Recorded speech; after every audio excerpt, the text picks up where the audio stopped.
ഈ ഘട്ടത്തിൽ വരുന്ന ഒരു പ്രധാനപ്പെട്ട വാർത്ത പരിശോധിച്ച ശേഷം നമുക്ക് പാർലമെന്റിലേക്ക് പോകാം. നവകേരള സദസ്സിനായി മതിലുകൾ പൊളിക്കുന്നത് എന്തിനെന്ന് ഹൈക്കോടതി. പൊതുഖജനാവിലെ പണമല്ലേ ഇതിനായി ചെലവഴിക്കുന്നതെന്നും കോടതി ചോദിച്ചു. കൊല്ലം ചക്കുവള്ളി ക്ഷേത്ര മൈതാനം നവകേരള സദസ്സിനായി വിട്ടു നൽകിയതിനെതിരെ സമർപ്പിച്ച ഹർജി പരിഗണിക്കുകയാണ് കോടതിയുടെ പ്രധാനപ്പെട്ട പരാമർശം വരുന്നത്. അരുൺ ശേഖറുണ്ട്. അരുൺ, പലയിടങ്ങളിൽ കണ്ടു സ്കൂളുകൾ മതിലുകളൊക്കെ ഇടിച്ച് മാറ്റുന്നത്, വാഹനത്തിന്റെ വരവുമായി ബന്ധപ്പെട്ടും മന്ത്രിമാർക്കുള്ള സുരക്ഷയുമായി ബന്ധപ്പെട്ടൊക്കെ. ഇതിലെന്താണ് ഈ ഹർജി? ഇപ്പോൾ കൊല്ലത്തെ ഈ ക്ഷേത്രവുമായി ക്ഷേത്രമതിലുമായി ബന്ധപ്പെട്ട ആ വിഷയത്തിൽ എന്താണ് പ്രധാനപ്പെട്ട ചോദ്യമായി കോടതി ഉയർത്തുന്നത്? ചക്കുവള്ളിയിലെ ക്ഷേത്ര മൈതാനം നവകേരള സദസ്സിനായി വിട്ടു നൽകുന്നതുമായി ബന്ധപ്പെട്ട ഹർജി പരിഗണിക്കവെയാണ് ഹൈക്കോടതിയുടെ ഭാഗത്ത് ഇത്തരത്തിലൊരു പരാമർശം ഉണ്ടായിരിക്കുന്നത്.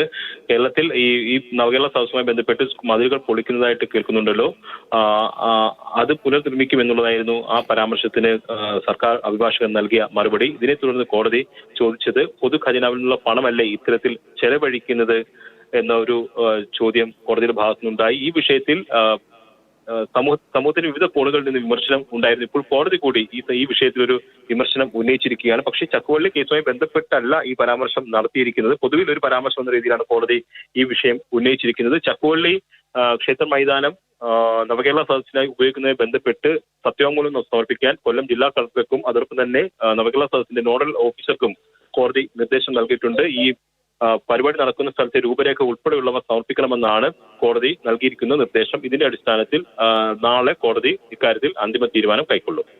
ശരി, അരുൺ ശങ്കറാണ് വിവരങ്ങൾ നൽകിയ. വളരെ പ്രധാനപ്പെട്ട ഒരു ചോദ്യമാണ് കോടതിയുടെ ഭാഗത്തു നിന്നും ഉണ്ടായിരിക്കുന്നത്. നവകേരള സദസ്സിനായി മതിലുകൾ പൊളിക്കുന്നത് എന്തിന് എന്ന് ഹൈക്കോടതി ചോദിക്കുമ്പോൾ പൊതുഖജനാവിലെ പണമല്ലേ ഇതിനായി ചെലവഴിക്കുന്നത് എന്ന പ്രധാനപ്പെട്ട ഒരു പരാമർശം കൂടി ചോദ്യമായി ഉന്നയിക്കുകയാണ് കോടതി. ഇനി നമുക്ക്